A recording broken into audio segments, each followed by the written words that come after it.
Yeah, is this Thor? It is. Hey, what's going on, Thor? Oh, I'm just hanging out at home, or as other people call it, residential center. Okay. So, hanging out at home. And Thor, you said you used to actually be a part of an organization, I think. Yeah, I used to host a podcast Okay. that had to do with getting out and staying out of cults for about 3 years. Okay. Yeah. And did do you see many people relapse back into the organizations? I guess. Well, it depends because I was involved with a cult that was more of an Armageddon end of days cult. But I think with the, prosperity preachers, I do see a relapse because going back to Peter Popoff, Benny Hinn, Robert Tilton, Ken Copeland, Yep. and people like David, I think especially with COVID, either people become woke or they just go back into something just out of comfort because they don't have options with their money or their health. So I think it's just their Achilles heel, basically. Yeah, it's their weakness. Yeah. And so you said you were actually involved in a destructive organization, correct? I was, and it was more of a doomsday. It's a modern day cult, and I don't want to offend anyone. I don't mind saying it. Yeah. No. If you want me to, but yeah, no, I No. was one of Jehovah's Witnesses for 15 years. Oh, okay. Yeah, that's like one of the biggest cults out there. Yeah. Yeah. Yeah. Yeah. And then you see things like David, and what do you you're with your knowledge, you ran the podcast for a few years, right? And what do you think as far as Yes. Olstein, Copeland, Duplantis? Could those guys be all considered cult like? Oh, absolutely. Because the major definition of a cult is you look to a man as a leader. You can't go against the grain of what the leader says, Right. and it's mostly tied up with people trying to rake in money under an emotional or a psychological control. Ah, okay. So Okay. they're definitely a cult, but no doubt about it. Gotcha. Okay. Okay. And why does in your opinion, why doesn't the government get involved? That's a really good question because if you look at the tax-free status that American religions and some other Western ones around the world to benefit, I can't remember if it's 103C, it's a tax-free status for 501c3. religion. There you go. Yep. Um, I asked myself the same question because the have been dodging governmental regulation because basically the biggest thing about the witnesses is they have billions of dollars in real estate. Yeah. And they do funky thing with their taxes. They actually don't operate as a charity. It's like David with his ghost fleet of trucks. I know the trucks are real, but it's not doing anything. Yep. That's a really good question, and I've wondered if the government's almost afraid to get too involved in religions, even though they're financially irresponsible and they're basically frauds, because I think on one hand, the government knows that religion does pacify people in some ways, but how in the world David could do a deposition 4 years ago and get away with just blatant financial Abuse. fraud? Fraud. I don't know. I don't know how they get away with it because I dealt with the same thing when I left the witnesses in '98. Okay. Do you believe do you believe David could be laundering money? Oh, there's no doubt. There's no doubt. And the problem is today, there's so many loopholes legally. You can set up dummy corporations or LLCs, and you can filter money, and it has a different name. When it filters through another institution, it can be international or... Mhm. I think he absolutely could be because the lack of transparency with what he or Michelle had to say in the deposition, where's all this money? Yeah. And where's Michelle shows up and she had months to prepare for a deposition and she shows up, oh, we couldn't find the forms in the office because that wasn't my job. Well, if you're in administrator control of a religious nonprofit, Yep. well, find the forms. That's what I question too. Is okay, you guys are supposed to be running this nonprofit, and and now the fact that Michelle's name on it, is on everything is, it's going to make her the accomplice now. She's now guilty if anything happens. Exactly. And this kind of goes back to the witness thing. David knows exactly what he's doing. Yeah. And how, from her background, she was so able to be put under this guy's spell. If you went to a lawyer out of the blue and said, hey, I'm going to become a operating officer of this nonprofit religion, would you recommend I put my name here, here, and here? A lawyer would say, hell no. Yeah. Because when you get down to black and white and legal documents, David will be culpable to a certain point, but it's the person's name who's on the documents, the deed, the transaction. They sign off things. Yeah, and I'm amazed. I'm amazed she put her name out there to be exploited. I think legally she's going to be in real hot water. Yeah, and that's that. Yeah, Israel #1 here is saying Thor, organized crime. You know, on a religious scale. Yeah. Do you think it's? Yep. Do you think the government doesn't want to get involved because the paper trail or the money or the time, the man hours to uncover something like this?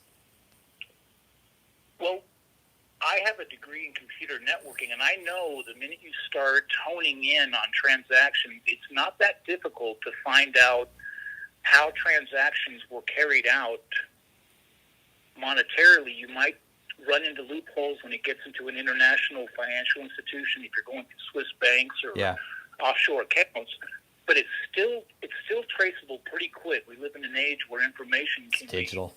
Be pretty quick. So I don't think it's the paper trail or the man hours. I think the fact that so much of government right now, the government, it's almost like they're afraid to open a can of worms because how many people in the government are doing the same thing. Right. You think about it. That's a good point, man. Well, you guys hear that? Thor brought up a good point.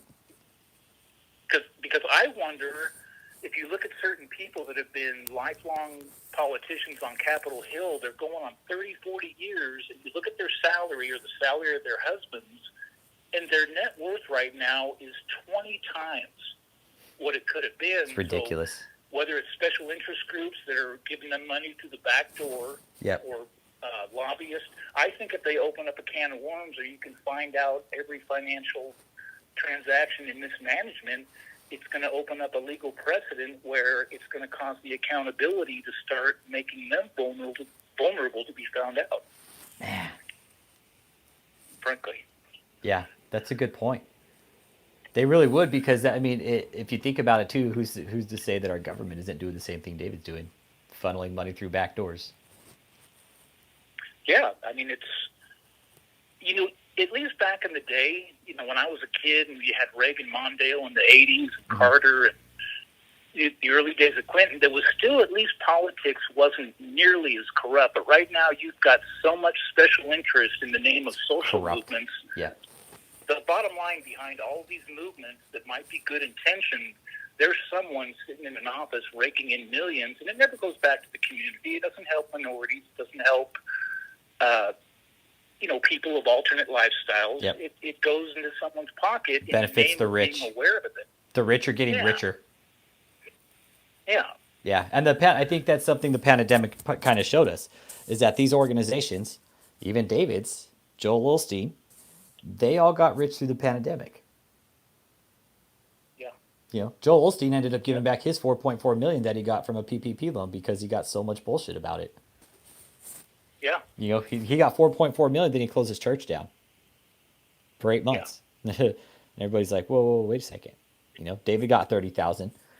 And the thing is I think from what I understand is the IRS is going to start coming after some of these organizations, because during the pandemic, a lot of these bullshit organizations popped up and started filing PPP loans. Yeah. And that's... Yep. Sorry, go ahead. No, you're good. And what brought you onto David? How did you... I started with the deposition, I'm sure. It did. I got there through another YouTuber about 4 years ago, but even when I left the Witnesses in '98, I was always fascinated at, the stories of Peter Popoff and a lot of preachers, Robert Tilton, that were exposed. I've been aware of that since the early '80s. And I was amazed that Peter Popoff came back after bankruptcy, and 10 years later, he was back to making $10-15 million a year. People have a very short attention span, so I was just going through different links of preachers that are under the legal hot seat. David's deposition, I watched that thing, and I didn't know whether or not to laugh. I thought it was a parody. And when I found out that clown was actually a real pastor, it's a sad state of affairs when some people are so desperate and they don't know where to turn that they're turning to these idiots. And especially with COVID, you just have a world of anxiety and paranoia. And people are willing to give up their nest egg just to maybe have a hope that maybe God is real or prayer works.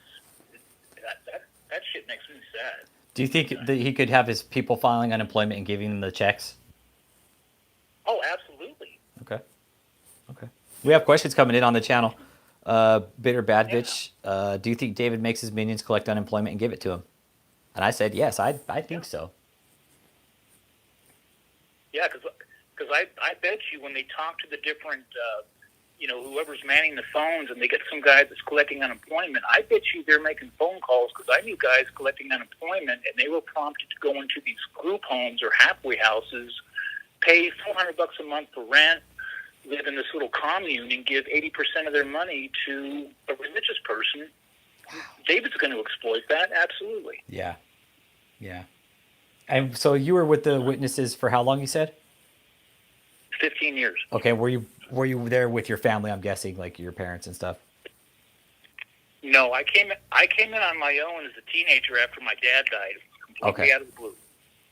Yeah. Okay.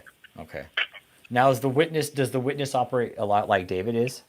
Like preaching these prophecies and things like that? Only in terms of most witnesses are middle class or lower.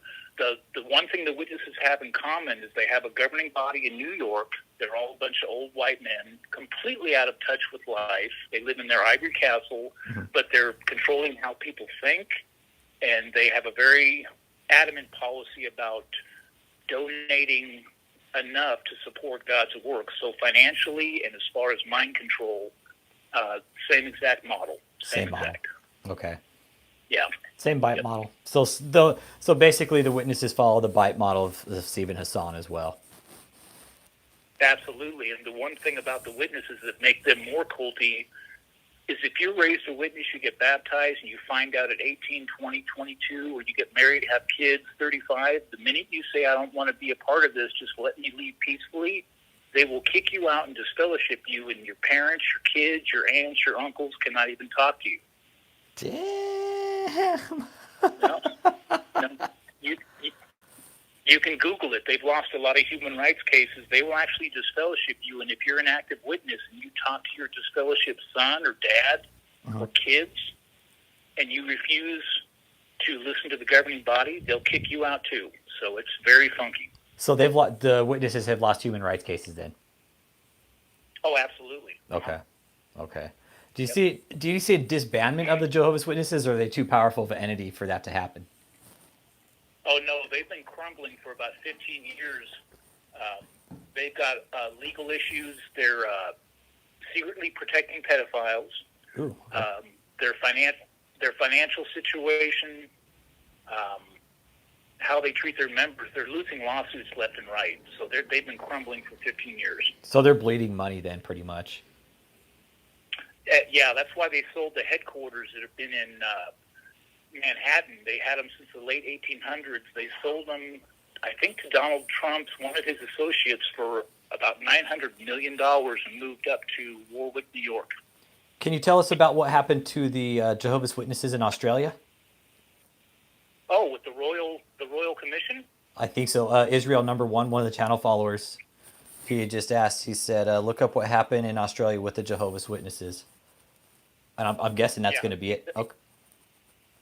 Yeah, so what it was basically, with all the human rights awareness in the last 5 years, they set up a Royal Australian Commission to look into certain organizations that had accusations, and they set up a redress scheme where you had to join it, and by joining it, you could maintain your tax-free status as a charity, but you had to be transparent and hand over any records and be accountable for hiding pedophilia. As it turns out, for all the thousands of cases that have been reported to the religious group in Australia, they didn't report one to the police. And they went round and around for about 3 years, and they refused to join the redress scheme. And Australia said, if you do that, you're going to lose your tax-free status. So I think they finally agreed to join it, but now it's going to probably take them another year and a half of quote wrestling to actually get the documents that prove they were hiding known pedophiles and not making it known to other members and the police. The Catholic Church does that too. Did you see the movie Spotlight, Thor? No. Okay, I recommend you watch it. Okay. I recommend everybody watch it. Spotlight, that's the name of the movie. Has basically how the church hides pedophiles, and they do. The pedophiles within the church. What happens when the Catholic Church finds out about a case of a priest molesting them? They move them parishes. They jump them around. Yep. They don't do anything about it. They just move them around. They hide them efficiently and very well. Yeah, they do. They do, and I saw that when I was active. What they'll do is whether it's under the authority of the bishop, the cardinal, or the local priest, they know that this guy's a pedophile, so there's absolutely no outside association, especially if you have kids, but they're not telling the other 150 people in this church this guy's a convicted child molester. Yeah. But the people in charge know it, just like the elders and the witnesses. They knew not to invite this clown over for a barbecue, but they didn't tell the other witnesses. And you're knocking on doors with people. You're hanging out after meetings. Everyone was in the dark. They didn't even give a heads up and say, just don't hang out with them. We're not going to tell you why. Yeah. Disgusting. Yeah. Yeah. Do you think David could possibly be hiding people like that within his organization? Well, the one thing I've learned with all the religions I've studied and been aware of, whenever you get corruption, mind control, and financial irresponsibility, 99.9% of the time there's going to be sexual misconduct, and far too often it's people under the age of 18. Wow. Okay. Okay. So even if there's not proof, it just goes hand in hand, and it's because once you get control, you're perverting all your sense of ethics and morals. And at that point, you're in the gutter. You don't give a damn about ethics. So sad to say, but it fits the path of a group that would do that. Yeah. Yeah. And what do you think? Is there an end in sight for David's cult, his organization, his destructive cult? Like, what do you think? What do you think's coming of David? What kind of pressure do you think he's under with all the negative exposure that's been going on with my channel, Cult Watch, Lord Pender? Right. Well, the other thing I've learned is I found out with the podcast I really didn't have the personality for outright activism. I'll support anyone that's doing it.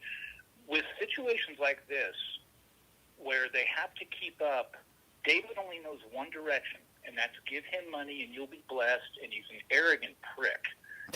I think we can all agree with that. And I frankly don't know. I've sat in a lot of churches, and I have a pretty good ear for scam artists, but I think the activists, and especially you're doing legal activism and being proactive, that's a big thorn in their side. But I think a lot of these people, because you don't know if, when they're under pressure, you know that the admins of the church are panicking because it is affecting them in their pocketbook.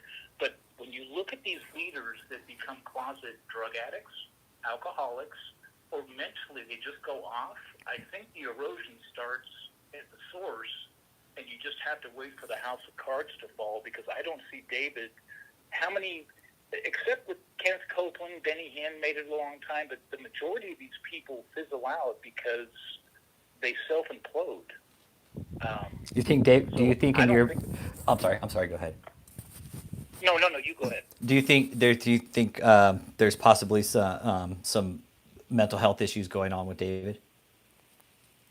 Absolutely, because whether or not you're standing back and you know exactly what you're doing, then that's just outright fraud, and you have the level of evil to do it and go back at the end of the day and know you're scamming people. Or is David becoming a sociopath to such a degree with his power and whatever money he has left? If he's an actual sociopath, then either side of that coin, you have you have a mental disorder, whether it's outright lack of ethics or an outright self-delusion where you're doing it either way. Mentally, he's cracking either way. What do you think it will take? What do you think it will take for David to ultimately crack? What do you think will be the final downfall? Do you think it's a possibility some of his members might turn on him? Well, I do, and I think a lot of those that are thinking that, they're afraid to speak up because they're still locked into that cold mind control. But a lot of people, I've seen statements from ex-admins on YouTube. What's going to finally make David crack is himself, because the more he tries to deal with the pressure, and I'm not here to say he's on drugs or booze or he's but it's a. Do you think the possibility is there, though? I know you're not here to say whether he is or not, but do you think the possibility is there that there could be substance abuse, whether it be illicit or prescription? Yes. Okay. Yes. Okay. I do too, in my opinion, guys. I think David could be using some sort of drugs, man. Yeah, who knows if he's worrying about money and losing control. I've known plenty of people that had to, whether it was a couple pints of booze or some prescription pills or whatever. Because David didn't sound like this 10 years ago. When I see old videos, he's getting nuttier. So something's cracking at the core of him, and he's either going to unravel or it's just going to come out with finances, with the government, with regulation. Who knows? But he's going to go down either way. I have no doubt. Which I appreciate your proactivism in doing that on your end. Do you feel like I'm going about it the right way? You've dealt with this stuff before. Do you feel that we're going about it the right way by filing these reports against the government and like really putting the thorn in him? Be like, hey, you guys need to look at this guy. Absolutely, because it's completely legal. Any information you've released is already public, so you're not breaching anything legally. You're doing it legally, but you're doing it with a lot of energy. And to me, the minute you're even accused of doing something illegal, if they're doing something legal to try to prove your guilt, there's nothing wrong with that, because if you're not doing anything wrong, there's nothing to worry about. But no, you're doing everything by the book, and you're not letting up. And that, to me, is perfect. David doesn't let up with his scams, so why should the activists that are trying to bring him down? And the whole cease and desist, you think that's all just a scare tactic as well? The cease and desist means nothing. Okay. That's what I figured, too. I always question a lot of channel members like, dude, don't worry about it. Right. No, I've had many personal conversations with lawyers that were activating or initiating lawsuits against the witnesses. I've had conversations about every angle, whether it's a prosperity preacher, doomsday cult, mind control. No, you're in no legal issue whatsoever. Okay. No. Yeah, they were, and Michelle was trying to say that I had her social security number too, which I don't have. David's, yeah, I do have David's, but that was on public forum. And that's, when I spoke to his lawyer, I was like, man, if Donald Trump was the king of defamation lawsuits, I was like, he'd be a billionaire, dude. I was like, you're going to try and get me on defamation? I was like, it's not going to happen, man. The judge, I told him, I was like, the judge is going to laugh at this. You know that, right? That's. Oh, absolutely. I've heard that line when witnesses have to go to court. They're defaming their good name. No, their good name was already defamed the minute the person did something unethical in the name of religion. Yeah. Yeah, and that's what I think David doesn't understand, that the fact that he's doing things unethical in the name of religion is what is defaming him. In your experience, too, say David does get prosecuted, what kind of crimes are we possibly looking at? Well, like I said, the bottom line is Michelle's name is on it, and unless they have documents that once in a blue moon, a cult will handle their money legally. It's still unethical, but it's legal. Even if they're doing something legal and just going through loopholes, that's one thing. The bottom line is they're still losing money either way because he's getting less donations. But if he was transparent and doing things completely legal, he wouldn't be showing up at the deposition 4 years ago and Michelle 4 years ago and today without being completely transparent. So the fact that he's hiding behind appeals and lengthening an actual accounting for what he's doing, an innocent person says, "Get me to court tomorrow, I'll prove it." The guilty person says, "Well, how can I string this out as long as I can?" You know? Yeah, and somebody brought up a good point. Like, how can they get away? They've been required to produce all these records to the courts for all these years, and nothing's happening. Right. Well, you'd be amazed when you look at the appeal process. There's people guilty of murder, guilty of extortion, embezzlement, and if they have the right lawyer, they can prolong the court date of an actual arraignment and a sentencing for sometimes 5-7 years. Yeah, David's going on 4 years with this case. Yeah, which that doesn't surprise me. But the bottom line is, even the court has a limit where it's like, okay, they just say no. We're going to deny your appeal, and you're going to appear at this date, or you're going to be in contempt. So I question that too. How come the judge hasn't held any of these people in contempt? Have any of the channel members questioned that? Yeah, well, the problem is judges don't set law. They have to go by the law. Right. Within a certain time period. So as long as the legal law or legal code says you have a right to file an appeal, you have a right to claim there was another admin, they lost the paperwork, which is bullshit. But like I said, you can be guilty of something and prolong a court situation for 5 years because the judge is only bound by what the law is. Right. Sometimes the law allows crooks to get away with it. And what's the law state for something like this, like with the organization that David's running? Forever, pretty much? Well, that I don't know because of the fact that he's using, I don't know what it's called, KGGG now or whatever. Okay, so this is... I'm going to give the channel members a bit of a background. Thor, that I'm talking to, he ran a cult podcast, and he's a ex-Jehovah's Witness, so experience. And so this is what I've been questioning a lot here, Thor, is the fact that he has JMMI on the side of the trucks. Okay, there's no tax records on the IRS database. There's no records, nothing. But now he's preaching KOGGC, and he's doing all this real shady shit with Cash App, Zelle, PayPal, cryptocurrency. That's what I question. Is the shell companies. Right, but that's the whole thing about legalities, because I know contractors, they're kind of shady. I used to do construction, and you can have a contracted business, bonded, licensed, and if you change that and you're either gone through bankruptcy or liens or lack of compliance with the code of contracting, you can set up an LLC and prolong the accountability, and then all of a sudden your initial company becomes this phantom entity that all of a sudden nothing's going to, and then you set up these LLCs and different corporations to just disperse things, and just by doing that one thing, I know guys that have done this 3-4 times, you start chasing shadows. It's still caught up with them, and they ended up being guilty of 4 times as many felonies. So I don't know the point, but David is just hiding behind legalities, but it's going to catch up because the government, is chasing so many things, and you have a country with this many people in unethical business and nonprofit owners, sometimes just to pin these guys down, but there's going to come a day when they're going to get at the end of the maze, and there's no open hallways to run down. So, and my question is why doesn't the government put aside like the law for 1 second, just use common sense and be like, hey, these people right here are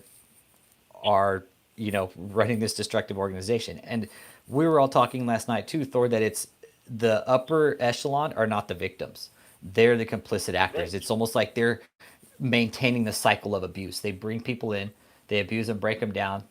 Thought reformation, and then bam, they put them into the organization and have them do it to newcomers. Right. I think one reason why religion especially isn't getting the intensity from the government and from the authorities is all these clowns, Peter Popoff had it, Benny Hinn, Ken Copeland, the bottom line is, if you order a vial of miracle spring water, they will give it to you free, but they're going to send you 500 prayer requests that have a little envelope for donations. Yeah. The bottom line is, legally, David is not forcing anyone to give him money. He's just duping them. Okay, what about... And the government... Yeah, go ahead. Say there's mentally ill people involved. Right. Well, yeah, but how are you going to...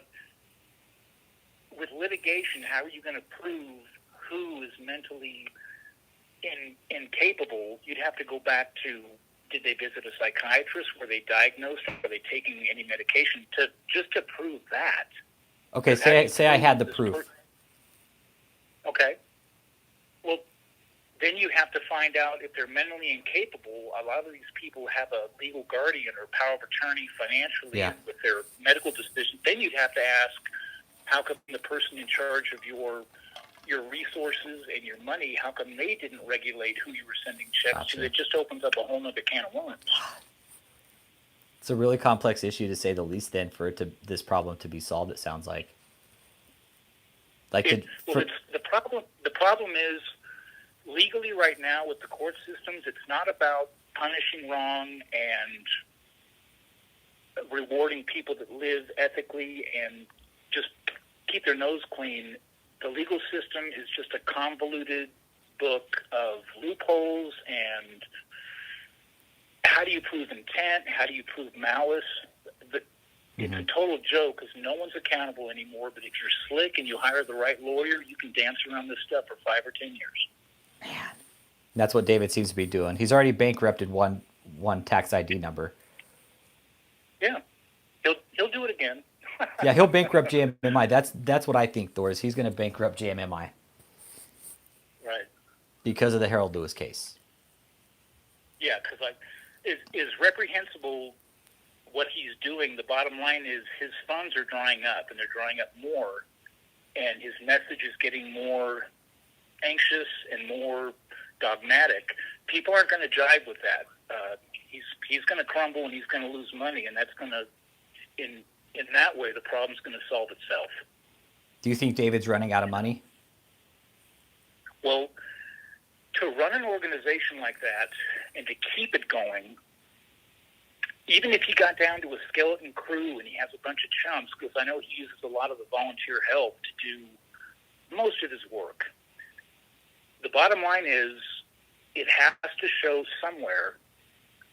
And unless David wants to live in a 3-bedroom home in typical urban America and get rid of the glitz and the converted limos and all these fancy ornaments, bells and whistles, unless he were to do that and do things legally, because he's addicted to a lifestyle and power. He'd have to have a whole change of how he operates in his own head. Yeah. And to move and to step down from the lifestyle he's been living. Yeah. Man. And I mean, financially. There's so many. Go ahead. Yeah. I mean, there's just so many questions, but it all boils down to: is he going to be a stand-up guy, or at least submit to the authority of this investigation?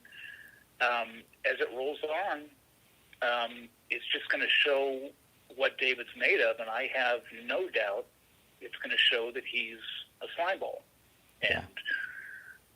And he's what would like you were. What would be the reason for him not opening any bank accounts?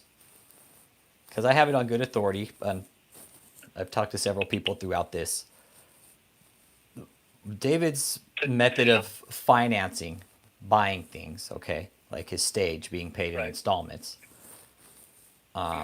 Information I received kind of recently was that from somebody was that they should have just pulled a loan and bought it, paid the stage straight up, right? Right. The stage project was delivered to the project designer in 2019. Right. So, why is there a reason why why wouldn't they open bank accounts?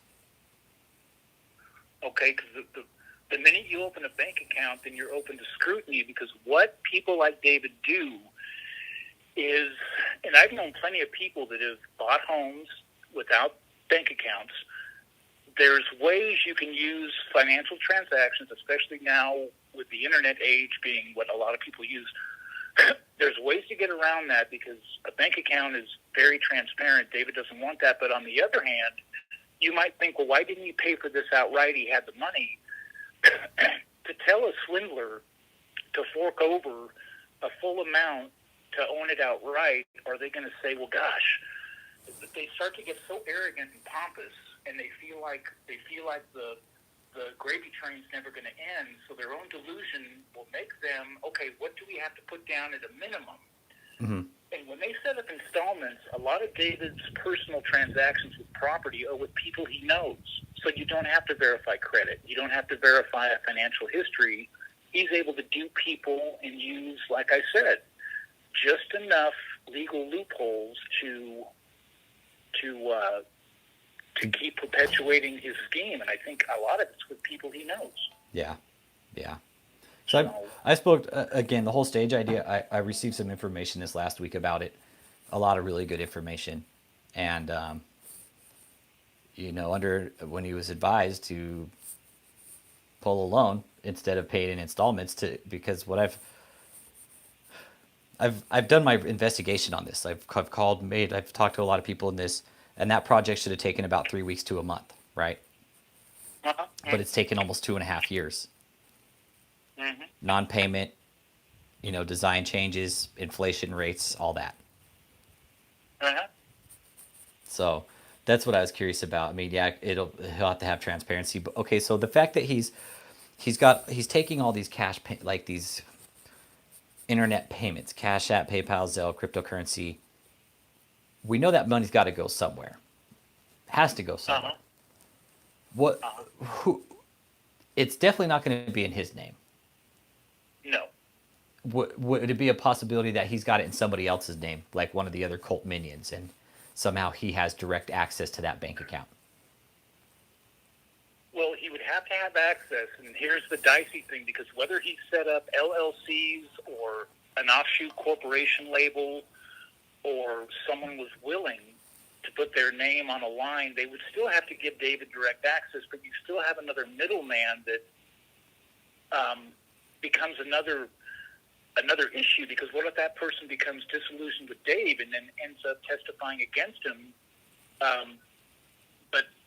But the bottom line is David is, in cryptocurrency, the minute you start getting into that, you get into anonymous tracing. You can't find out who sent it, who received it. Mm-hmm. There's a lot of funky things, which is why he's pushing that. There's so many rabbit holes that could be, might be, what if. But the bottom line is if Dave was straight ahead, he'd have one bank account, one corporation, one nonprofit, and it would be completely transparent at the first subpoena, and he's not that way. Something's fishy, and he knows that. And why would he do things a certain way? The same reason Hitler didn't. Yeah. Same reason Hitler didn't kill himself until the Russian troops were at his doorstep. Yeah. Do you think David is that? That was the end. Do you think David is that far out to do something like that, or do you think he'll? Well, Good. Well, like I said, whether he's self-deluding himself through a form of being a sociopath and a narcissist, or he's legitimately scheming and planning every step, he's close to going over the edge either way, because if you know what you're doing is wrong, then how do you deal with knowing it's wrong? That's when you get into alcohol and drugs and weird sex. Yeah. And if he doesn't know it's wrong, then he's a sociopath, probably a schizophrenic. Who knows? I think there's definitely some weird sex going on there too. My opinion. Yeah, well, 99% of the time there is. Yeah. Yeah. Yeah. And I'm under the impression too that each one of those women, each one of his concubines serves him a different way. Uh-huh. And he's going to pick whichever one he wants. And the other fact that I noticed is that Steve was going over what David calls him, like the nicknames. I'm like, how do you do that, Steve? Yeah. How do you sit there and let that man call you that and you're happy about it? Uh-huh. I wonder, like, well, what do they call him? Fat ass piece of shit. I mean, we got a lot of names for him too. Oh yeah. So do you think David is Sorry. ultimately coming to an end though? Just based on your Oh, experience, what you've seen. either way, whether it's financially, his mental health, whether he cracks because he's nuts or he cracks because he knows he's scheming, he loses any and every route that this could take him. Period. What happens with the fraud reports like this? Will they just serve him a warrant kind of thing? What's because they're obviously going to do some kind of bank tracking with the financial reports. If they expect fraud, they're going to look into it without him knowing, I would think, or would they have to pull records for that? I don't know if a fraud report initially if he has to be made aware that they're investigating. That I don't know. Mm-hmm. Okay. But the fact that he knows they've been filed is enough because he knows it's only going to get worse. Yeah. So whether he's notified or not. Do you think they could have notified him already? Be like, hey, I mean, how would that process go down? Like, say they keep getting these fraud reports. Are they going to show up on his door and serve him a warrant? Be like, we need all your electronic devices. Everybody out of this house right now. Is that kind of the way something would go down, or would, No, because if you initially file a fraud report, they can't access his electronic devices until they have a warrant, and a fraud report is step one. Then they investigate it. Then they've got to go through the whole legal process to prove that A, they can even access information, and B, when they access it, then they have to decide what's malice, what can be proved by intent. That's the process. But no, they're not going to come in after a fraud report and say we need access to your laptops and your tablets. That's step 6 and all you've done is step 1. Mm-hmm. So they have to have proof first. So, I mean, is it possible for banks to flag organizations like this as well? Well, sure, because every bank account is regulated by a higher governmental agency, a financial agency, and their bottom line is to protect their principal and their interest. And if there's a shady banker that is being investigated, they're not going to jive with that, and they do have the authority to go in and find out what David's doing with cryptocurrency and where he's. If they can't get the absolute answer, they can find out he's at least shipping the money to a trail they can't track domestically. Then you have to get international Interpol involved, regulations involved. Yeah. Yeah. Now, would that bring on more charges if David was, laundering money out of America? Be like, hey, I'm putting it offshore accounts. Well, yeah. You get into the International Commission tagging him for a whole new set of felonies. Mm-hmm. So he's shooting himself in the foot. Yeah. Period. Okay. And what as far as the channel goes, what would you like to see happen with the channel from here on out? Nothing. Actually, I like the rhythm of it. You keep things lighthearted enough to where it's enjoyable to listen to you, but you don't beat around the bush. You're very direct, and everyone knows your intent. So no, the way the channel stands and the way it's presented, I like everything about it. Okay, I might reach out to you, Thor, for some help on a podcast. Bitter Bad said she'd also help. Okay. And I want to thank you for your input. I've got your email. I've got to run. I got a buddy from Chicago. I got to call him back, but I'll go ahead and shoot you an email on your YouTube channel email, and we'll pick this up later. Okay, Thor, thanks for your calling today, man. Appreciate your time. Hey, thanks for the time too, bud. All right, later, Thor. All right, bye-bye. Okay, so that was Thor Bjornsson, one of our channel followers. He was a Jehovah's Witness. Yeah, give the Lord a shout of praise for Thor Bjornsson. And